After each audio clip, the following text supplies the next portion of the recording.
Hi, I'm Tim with the Charlottesville Guide, and today we're at Three Notch'd Brewery.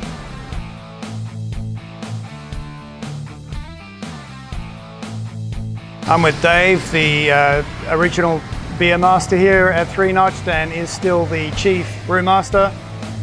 Tell us a bit about the story, Dave, of the heritage of Three Notch'd. So thank you for having us. Three Notch'd is 5 years old. We're about to come on our 5th year anniversary. And we love telling the story of Charlottesville and the rest of Virginia through beer. I've always said that beer is world history. You drink a Kolsch and that tells you about Cologne, Germany. Right. You drink a Pilsner and it tells you about the history of Pilsen, Czech Republic. So we wanted to bring that concept here to Charlottesville and tell the story of Charlottesville, tell the story of Virginia. It has a very, very rich history. Three Notch'd is a tie-in to Virginia history itself. Jack Jewett is kind of our own version of Paul Revere.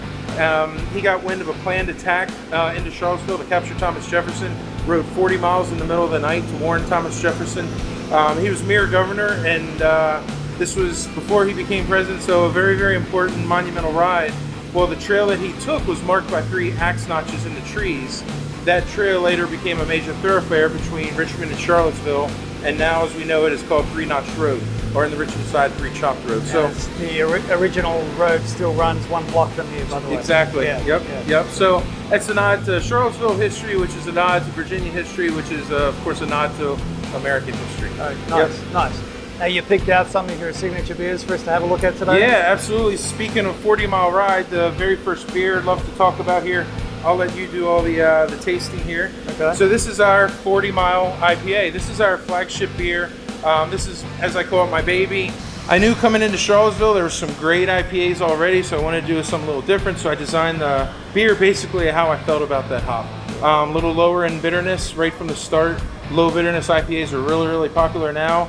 5 years ago when I designed the 40 mile, it was a little more on the lower bitterness. And what happens when you take that bitterness out, it brings out a lot of fruity flavors from the hops and all. No fruit at all is in this beer, but it's very pineapple-y, peachy, orange, citrus, grapefruit. Right. A lot of profile. So that's my baby. All right. That's definitely the beer that I stressed over the very most. Well, you've raced it well. Yeah, well, thank you. So that's kind of Old Faithful for us. So the next beer right here is this is our newest and hottest beer that is just doing really, really well for us. And this is Minuteman IPA. Very, very orange forward, tropical fruits, but again, that softness really brings it through. Yep. So another beer we have right here is we call 65 Roses. This is a really good example of us telling stories of Charlottesville and Virginia through beer. We did this with the Cystic Fibrosis Foundation.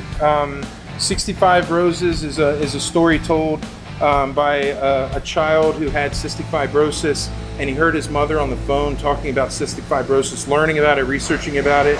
And he says, "Mom, I know what you're talking about. I know what you're doing. You're ordering 65 roses, aren't you?"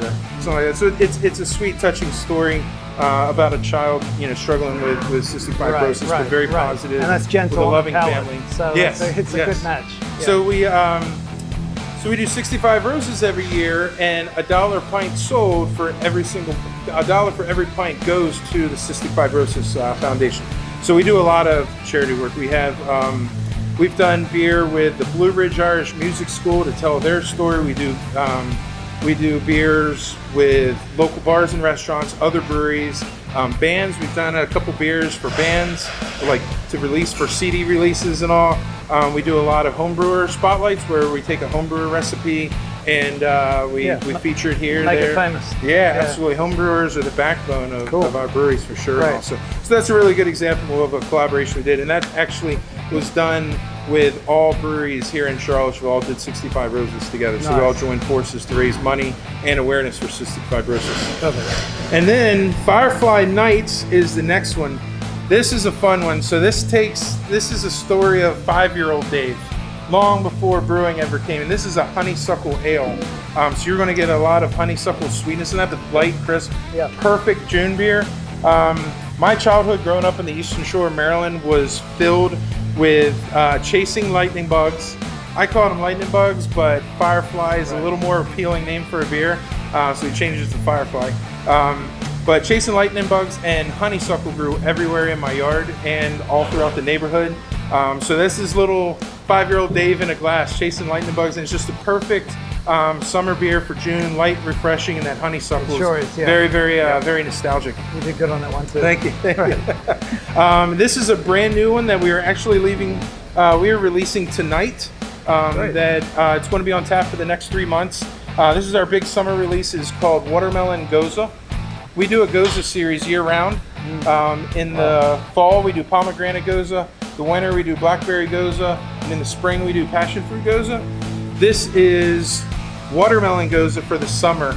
And sours are one of the fastest growing styles in the country right now. And we're all realizing as craft beer is getting so much bigger and more popular, there's all these styles from all over the world that Americans never really cared about, but now they're realizing, like, oh, what else is out there to drink and all. And so Goza is just skyrocketing just in the past 5 years or so. So it's German sour, and you're going to get some salt profile in it too. It's basically a German salt wheat ale.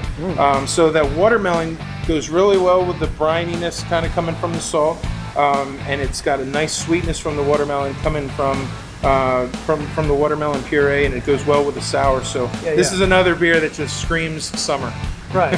Well, what I like about that one, it's not like your typical sour that's so tart on the front end there. It's still got a lovely fullness about it. Yeah, it's very absolutely. drinkable. Absolutely, Yeah, it's definitely. good. That's you've got a good palate. Yeah. Okay. And then the last one that we have here is a fun one that we have. We have a lot of fun with this one a couple times a year. This is our Biggie S'mores. Oh, this is a variation of Biggie S'mores. This is double dark chocolate Biggie S'mores. So we have the traditional Biggie S'mores that we release each year, and then we also have a bourbon barrel aged Biggie S'mores. We've done a double bourbon barrel aged Biggie S'mores. This one is double dark chocolate Biggie S'mores, and this is going really well for us as well. Completely different from all the others. Exactly. Who says that you have to have a light crisp ale in the summer? Yeah. There's plenty of people that still enjoy a nice rich stout as well, and it's campfire, it's s'mores gathered around in the summer around a fire, so it's summer as well. Oh. Wow. Isn't that fun? That is like dessert in a glass, isn't it? Biggie S'mores is by far our most anticipated annual release, for sure. That's so good. Really well done. Yeah, so this is kind of a good example of what we do. We do a little bit of everything. We do a lot of IPAs. We do some light beers, pilsners, lagers, sours, stouts. So we do a little bit of everything. Right, man, you're doing a great job. No, thank you. Thank you for the guided tour today, man. Yeah, absolutely. Awesome. Thank you. Thanks for having us. Good. Got Patrick here from Three Notch'd, the chef, who's put together some great looking dishes for us. Tell us what you got here, Patrick. So here at Three Notch'd, we really try to source local, seasonal ingredients. We're constantly changing our menu to really pair well with our beers. Right here we have our watermelon salad with sriracha vinaigrette. Basically pistachios, watermelon radish, black radishes. Really goes well. Cool, refreshing, spicy. It goes great with our watermelon Goza that's popping out soon. It's just really great beer, crisp, refreshing, clean, and nice. A little bit of sourness in the back, Our burgers are always changing. Seven Hills is our meat provider. They're out of Albemarle in Orange County, Virginia. So again, sourcing those local beef, grass-fed. Here we have our Old Smoky burger using house-smoked brisket with a chili remoulade, and then also arugula and cheddar cheese, and of course our house-cut fries.